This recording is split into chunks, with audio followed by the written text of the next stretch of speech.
Hello and welcome again to Sacktown Talks. Today we have a special guest, Senator Tom Umberg, joining us. Senator Umberg, how's it going? Thanks for joining us.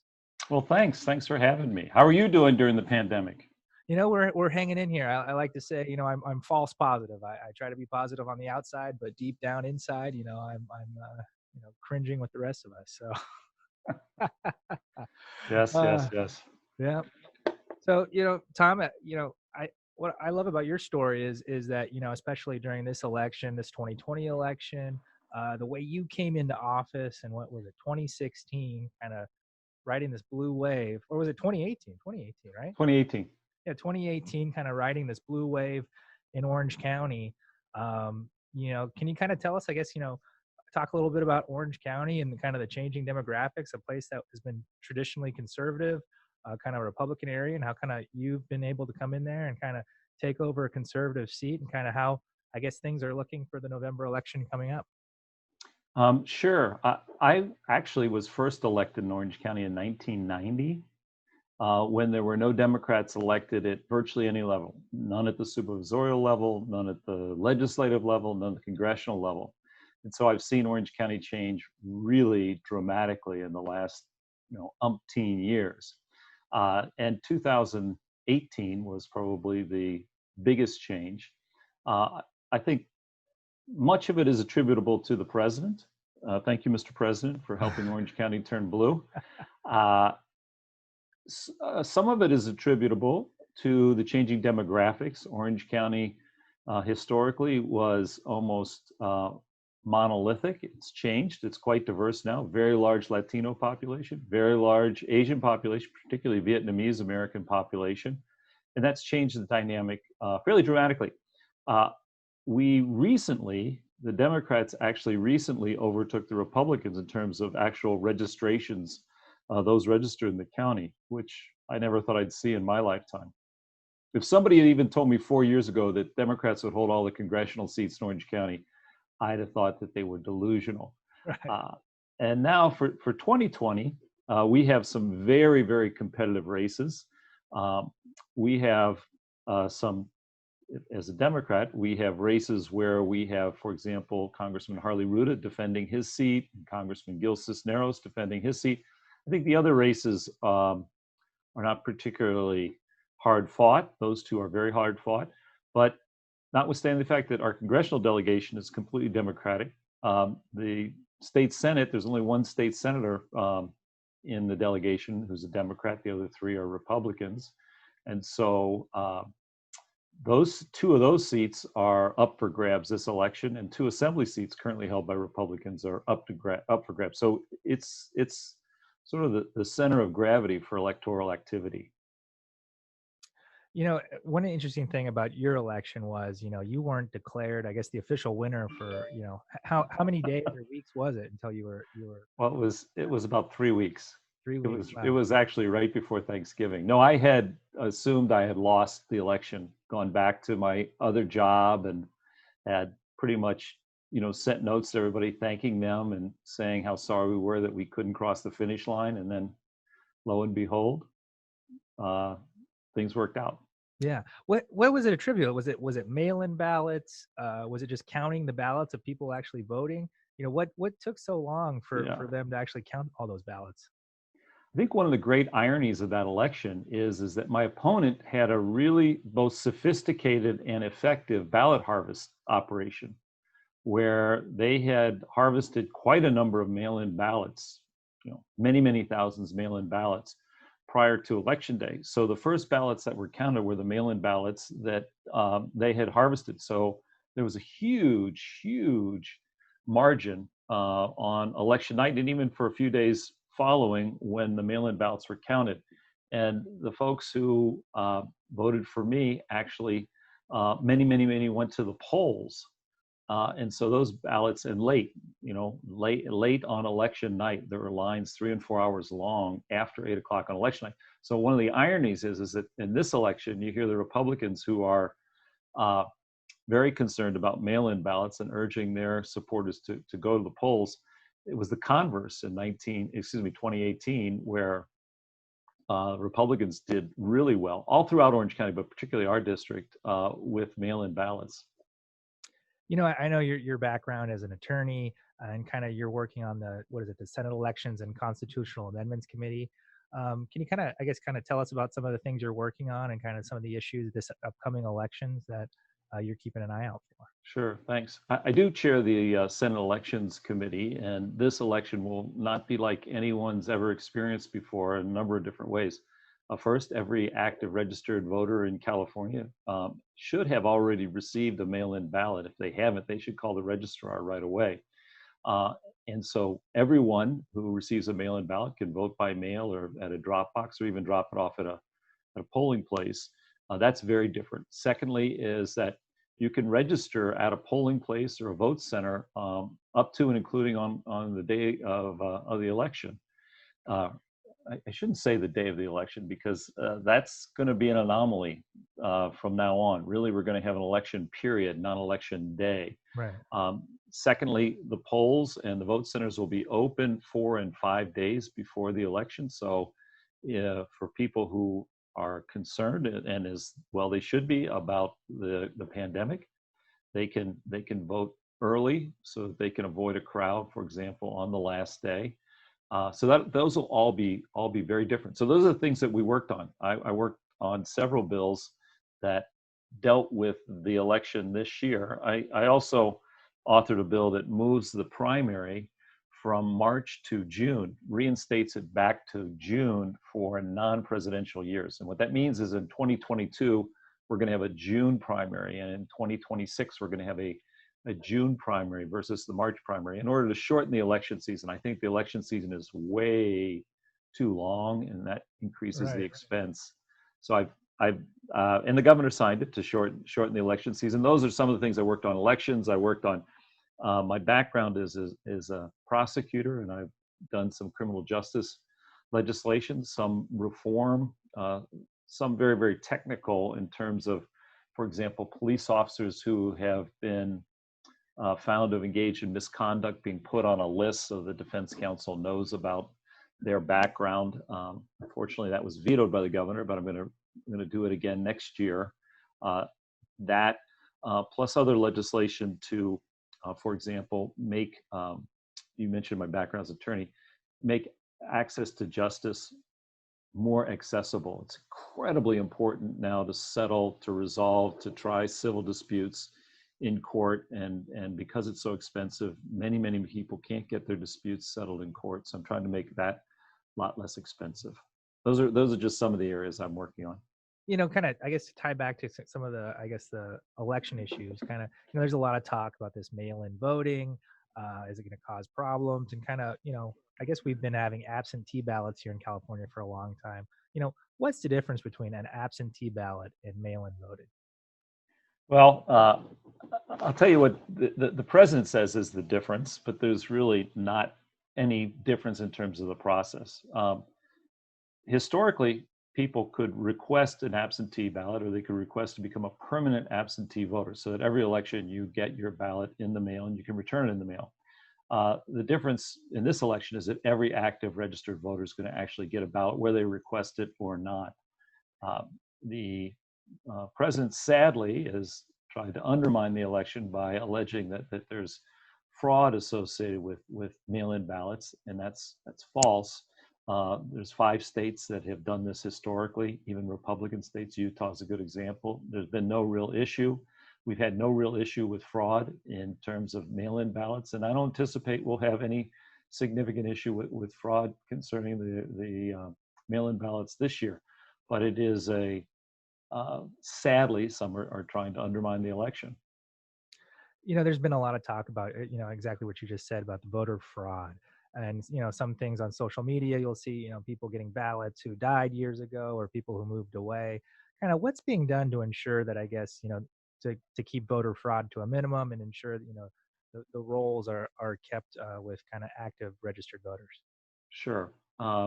In every election, there are a certain number of glitches, but they're really, really, really minor. And actually, we've examined this several times. I chaired the elections committee in the assembly 12 years ago, and this was when voting by mail was becoming more and more popular, and we studied it. And there are some, rare instances of a problem, But when you, for example, the ballot you get at your home, you'll see that there's a barcode on it, and you'll also see that you need to sign it. And so when it's returned, the barcode is checked against the ballot that was sent out so that you can only submit one ballot with one barcode. If there are two that are submitted, that gets highlighted and that the voter gets contacted. They don't count two ballots from the same person. If the signature doesn't match, then that's highlighted and the voter is contacted to make sure that that is their vote. So, and once the ballots are received, they're kept in secure facilities so that there can't be any physical intervention. The ballot drop boxes are in secure locations. We have had an issue of late with fake ballot drop boxes being placed in certain areas in California. Those have now been removed, and that issue is being resolved.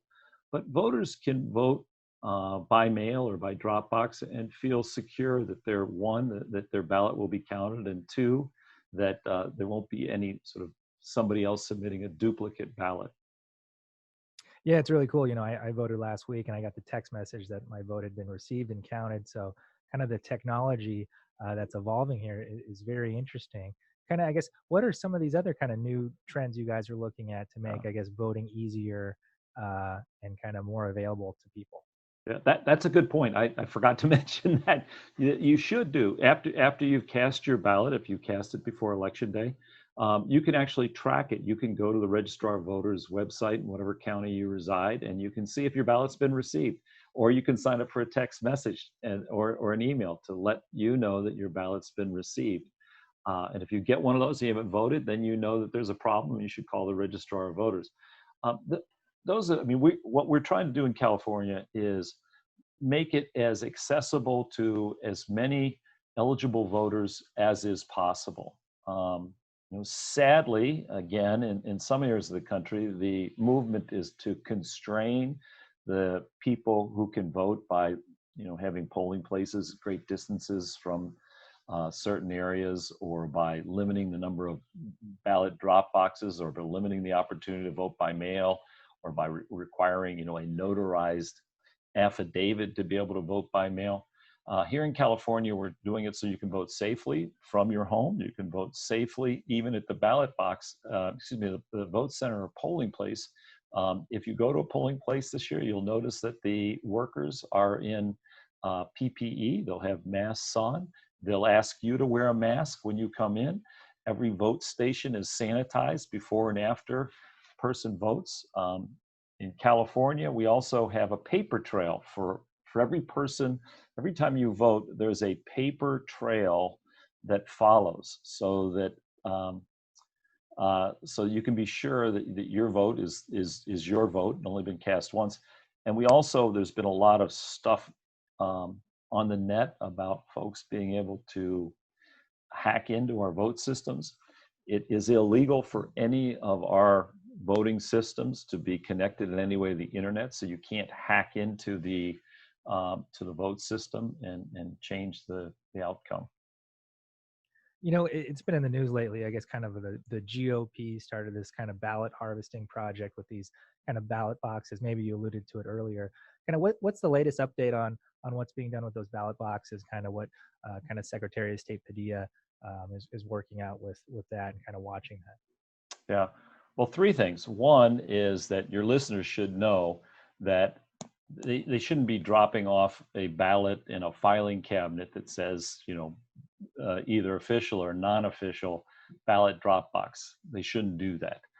If it's a cardboard box sitting in front of somebody's house with a handwritten note that says that that's a ballot drop-off box, don't do it. Don't drop off your ballot there. Make sure it's an official drop box.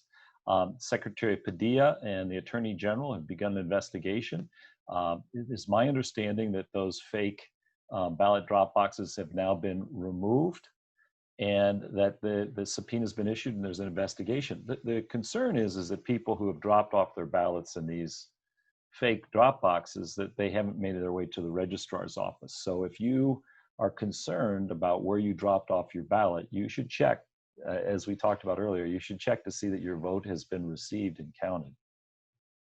We talked about your election story about how, weeks later, you found out that you actually won. a lot of people are predicting that, this election, we might see a lot more of those cases. Kind of, I guess, what's the forecast? Are we going to know winners on election day, or is it going to be, weeks after that we still will be in suspense on who actually won? Yeah. We're not going to know many winners on election night. I know that historically people stay up till 1 a.m. to see who's, been elected to the United States Senate or the local legislator or the President of the United States. I think with elections being tight and elections being, we have vote by mail, some places can't count the vote by mail ballots until the day of the election. And so it's not just a matter of counting, it's also a matter of verifying and certifying that that's a legal vote. In other words, I mentioned earlier that when the registrar receives a mail-in ballot, and this is true in other states as well, they have to compare, one, the barcode, and two, the signature to make sure it's an authentic mail-in ballot. That takes a little while. Now in California, we're going to allow folks to count those ballots earlier, so we'll have more results, not all the results, but we'll have more results on election night. But people should be aware this election won't be determined on election night. As you mentioned, my election was weeks after the actual election day. So that's what people should be prepared for. I realize that some may say on election night that any votes that are cast or counted, any votes that are received or counted after election day are somehow fraudulent. That's wrong. That's not true. Interesting. Kind of, I guess, turning to the next hot topic, COVID-19. Since March, things have changed a lot.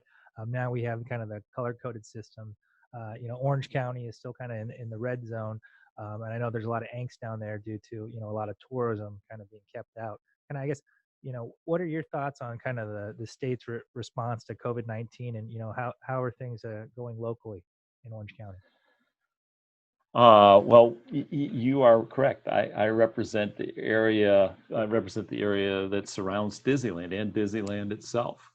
And the fact that Disneyland is shut down has caused a tremendous amount of pain in the area, a tremendous amount of economic pain, not just because of the workers who work at Disneyland, but there's so many businesses that are dependent upon Disney, whether they're restaurants or hotels or travel agencies or all sorts of things that are dependent upon Disney being open. And so that's caused a great deal of pain. I think that we were headed in the right direction in Orange County for quite some time. We've kind of stabilized here in the last couple of weeks. We are hoping that we can decrease the incidence rate of COVID-19 so that we can move into the next level and so that we can safely reopen someplace like Disneyland with the proper protections and precautions. I think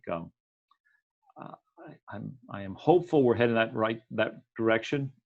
There's a movement, it's different places, but it's maybe more profound here in Orange County to not be aware of the importance of wearing a face mask, not to be aware of the importance of, for example, social distancing. And that's really unfortunate. If everyone would wear a mask and if everyone would be more conscientious, I think we would bring the rate down more quickly and be able to open up also more quickly. You alluded to, I guess, some of the I guess legislative efforts you were working on, kind of dealing with police reform. Can you tell us, I guess, kind of your proposals you're looking at for 2021 and kind of some areas you're looking to work on? Sure.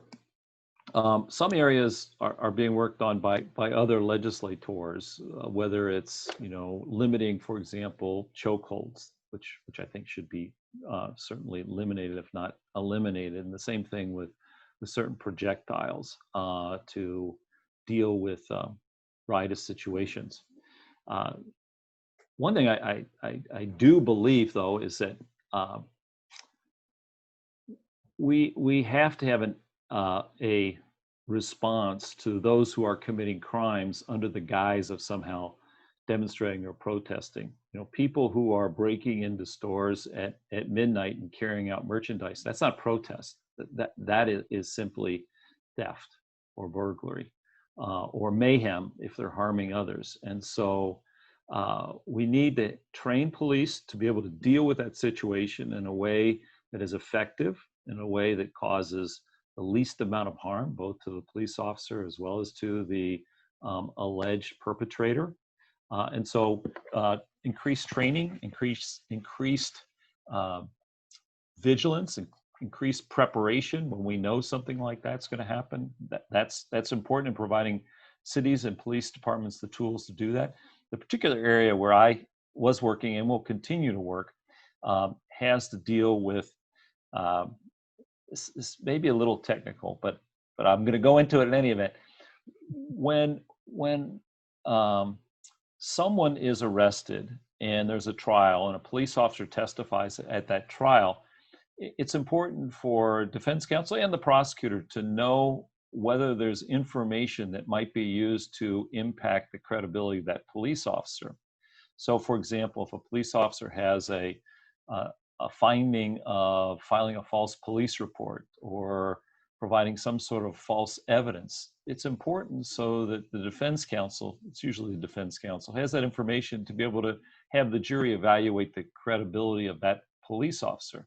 And to do so, the Supreme Court many years ago, 40 years ago, more than 40 years ago, said you've got to keep a list. It's called the Brady list.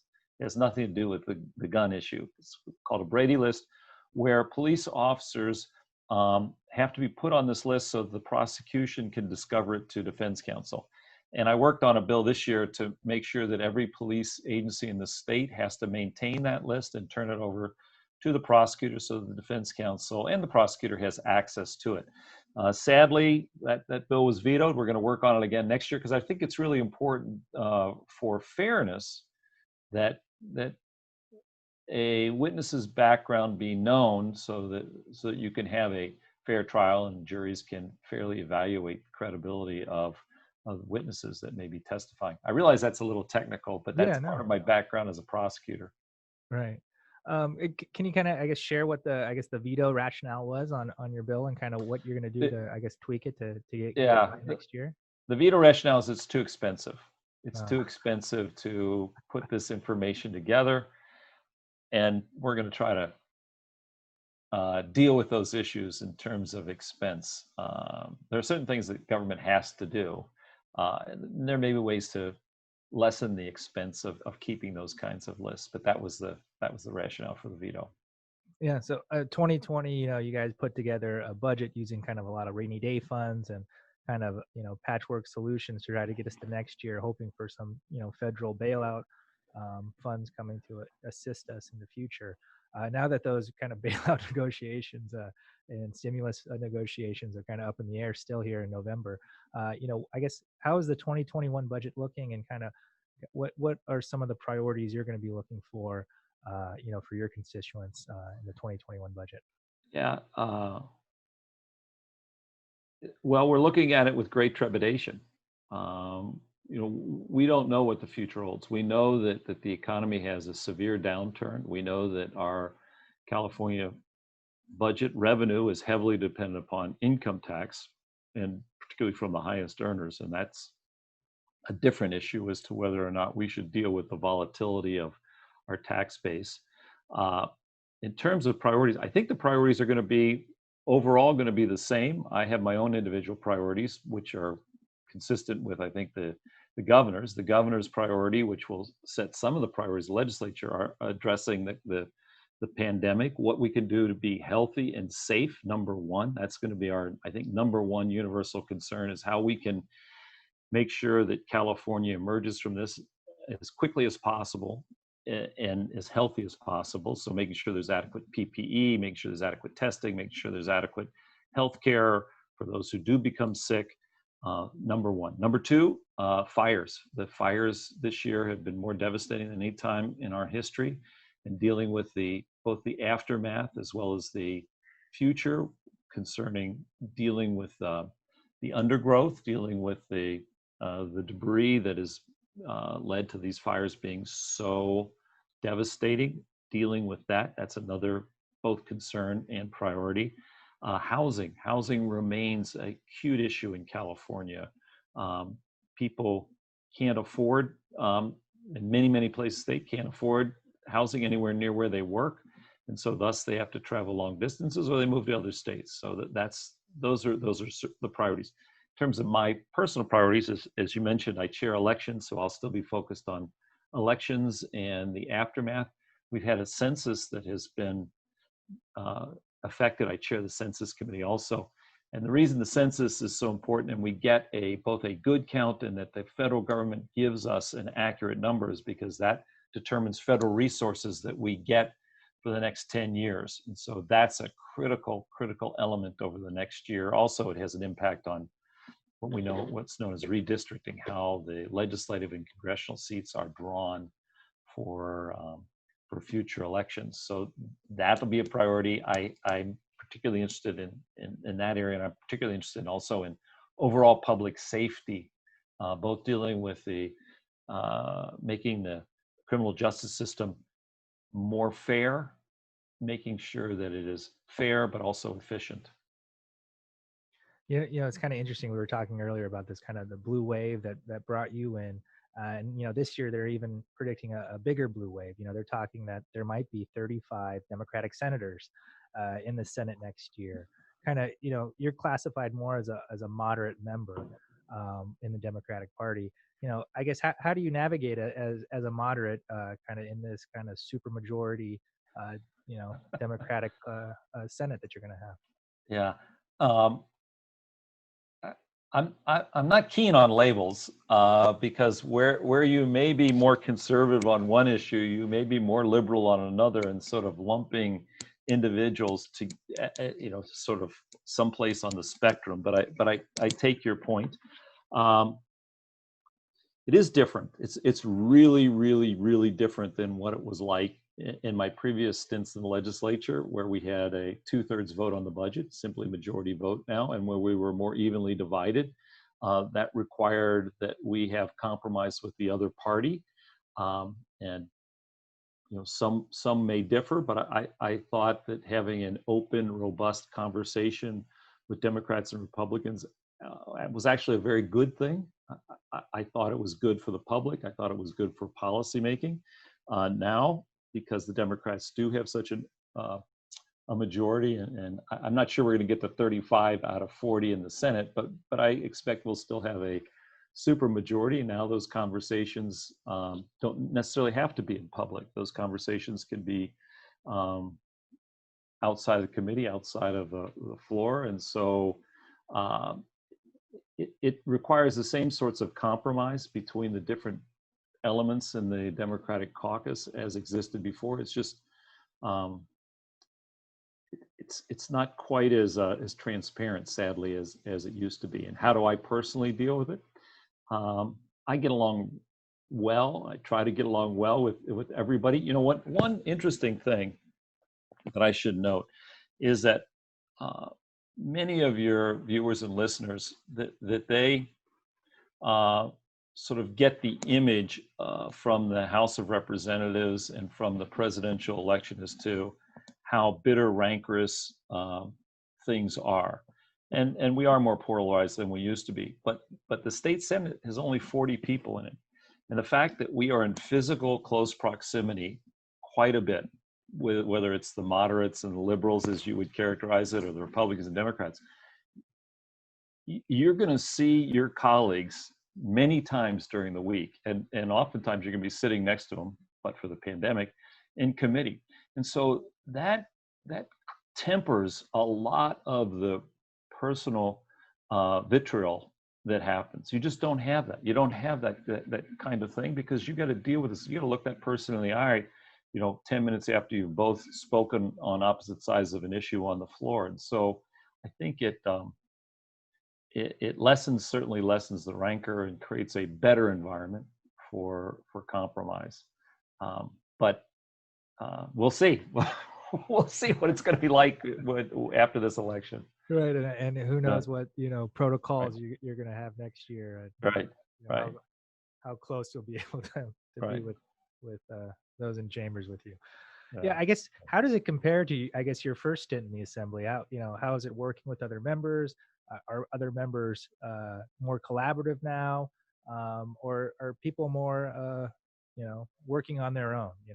How does your stint now compare to how it was years ago? So it's really like two different institutions, two different worlds. When I was first elected, as I mentioned, in 1990, there was a speaker named Willie Brown who surprising, at least to me, that many people don't remember who he was. But he had been the Speaker of the Assembly for quite some time. He was extremely smart, whether you agreed with him or not on issues. He was very, very smart. He had lots of experience.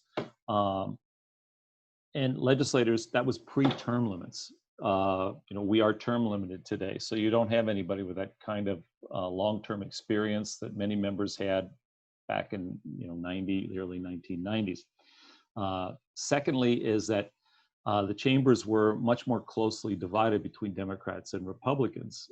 In the Assembly, we were like 42-38. In other words, for example, to get a budget which required 2/3 vote, you had to compromise. That was part of the process. And the Speaker, as well as the President pro tem, a guy named David Roberti at the time, from the very first day of session, was trying to calculate how could he put together 54 votes? How could he get those, 13 Republicans to come and vote with the Democrats on a budget? Because that was the most important thing we did every year. And so as a consequence, there was a lot more compromise, number one. So, for example, a Democratic caucus, on any bill, any issue, members would say, where are the Republicans on that issue? And who in the Republicans are going to support it, whether it's the bill, but especially the budget. There's no conversation today about where the Republicans are, because even for a 2/3 vote bill, there's no necessity of having a Republican vote. So that's changed. And the social dynamic has changed a bit too. Part of it's the term limits. You don't have those longer term relationships, and part of it is the fact that there's no necessity to necessarily sit down with folks from the other party. I guess kind of to turn back to kind of some elections issue, from your first term, kind of ask you about, I guess, poll watching. And I know you have kind of an experience with this. I was wondering if you Yeah, could share kind of your yeah, experience, your story with poll watching, and kind of, yeah. I've heard the president say and encourage even members of the militia to come and sort of be observers or enforcers at the polls. That's a very, very, very dangerous, very dangerous. And to your point, I first came to elective office. I was first, I suppose, inspired to run by virtue of an event that happened at the polls here in Orange County. I was a federal prosecutor way back in the day on election day. I got a report that there were police officers preventing Latinos from voting, in particular in Santa Ana. And you get a lot of sort of crazy reports on election day. And so I called the FBI and gave them the report. Then I got another report that there are armed police officers stopping Latinos from voting. And this sounds bizarre, but I personally thought I was going to check it out, which, by the way, is a bad idea. If you're a prosecutor, you're not a investigator. But I grabbed another prosecutor from the office, and we went out and we observed that folks at a polling place in Santa Ana, there was what appeared to be a policewoman with a big sign that said non-citizens may not vote. We observed a Latino couple approach her and talk and walk away, not go and vote, but walk away. And we got out and tried to investigate, and the policewoman, or what appeared to be a policewoman, ran away.